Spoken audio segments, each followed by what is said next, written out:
Manchester ইউনাইটেডের Ruben আমরিম এই Ipswich টাউনের বিপক্ষে ম্যাচ দিয়ে তার ম্যানচেস্টার ইউনাইটেডের ক্যারিয়ারটা শুরু করতে যাচ্ছেন অ্যাজ এ কোচ হিসেবে এবং প্রথম ম্যাচের আগে তিনি যেটা বলছেন এমন পরিস্থিতিতে তিনি আসলে পারফেক্ট সলিউশন ম্যানচেস্টার ইউনাইটেডের জন্য। ফুটবলারদের নিয়ে পূর্ণ বিশ্বাস আছে আমার, নতুন কিছু করতে চাই ইউনাইটেডের জন্য, এই সময়ে আমি সঠিক ব্যক্তি।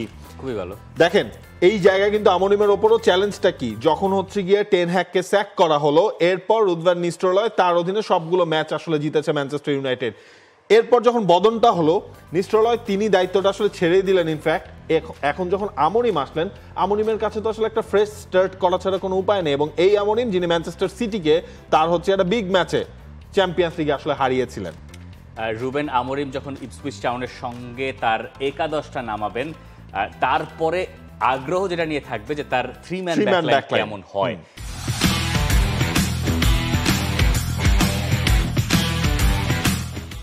তিনি প্রায় প্রতিটা ইন্টারভিউতে বলছেন ওয়ান আইডিয়ার কথা। ওয়ান আইডিয়ার একটা নতুন জিনিস প্রিমিয়ার লিগের জন্য স্পেশালি, সেটা হচ্ছে বল যখন অপোনেন্টের পায়ে থাকবে তখন তার দলের 11 জন ফুটবলার জানেন যে কি করতে হবে এবং কি করতে হবে এটা 11 জনের জন্যই একই আইডিয়া, মানে 11 জনের জন্যই একই আইডিয়া নিয়ে তিনি আগাচ্ছেন। মানে এইটা ফুটবলের জন্য একটু নতুনই।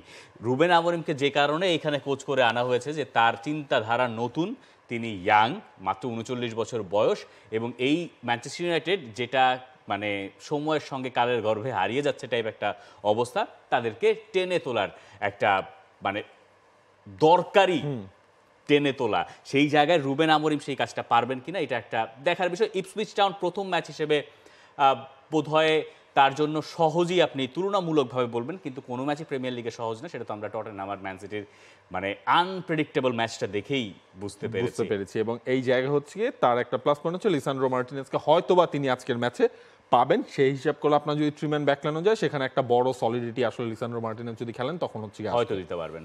এক্স্যাক্টলি।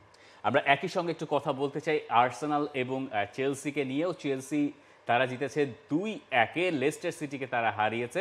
এই ম্যাচটায় এনজো ফার্নান্দেজ দারুণভাবে তার প্রত্যাবর্তন ঘটেছে, একটা অ্যাসিস্ট করেছেন, একটা গোল করেছেন। ম্যাচটা যদিও শেষে গিয়ে একটু টাইট হয়ে গিয়েছিল। আর্সেনাল 3-0 গোলে নটিংহ্যাম ফরেস্টকে হারিয়েছে, যেখানে বুকায়ো সাকা প্রথমে গোল করেছেন, থমাস পার্থে করেছেন দ্বিতীয়টা, তৃতীয় গোলটা করেছেন ননিয়েরি, যিনি আর্সেনালের ক্লাব ইতিহাসে প্রিমিয়ার লিগের দ্বিতীয় তরুণ গোল স্কোরার। প্রথমটা সেস্ক ফ্যাব্রিগাস, পরেরটা এখন তিনি। আর এই ছাড়া অ্যাস্টন ভিলা আরও একবার পয়েন্ট খুইয়েছে 2-2 গোলে ড্র করে। এই হচ্ছে প্রিমিয়ার লিগের আপডেট। আমরা যাচ্ছি এই মুহূর্তে Bashundhara kings presents the football show একটা ব্রেকে, ফিরে কথা হবে লা লিগা নিয়ে। For more updates, subscribe to our YouTube channel and click on the bell icon. Follow us on Facebook and Instagram. Download T-Sports app to enjoy exciting games and highlights. Visit tsports.com.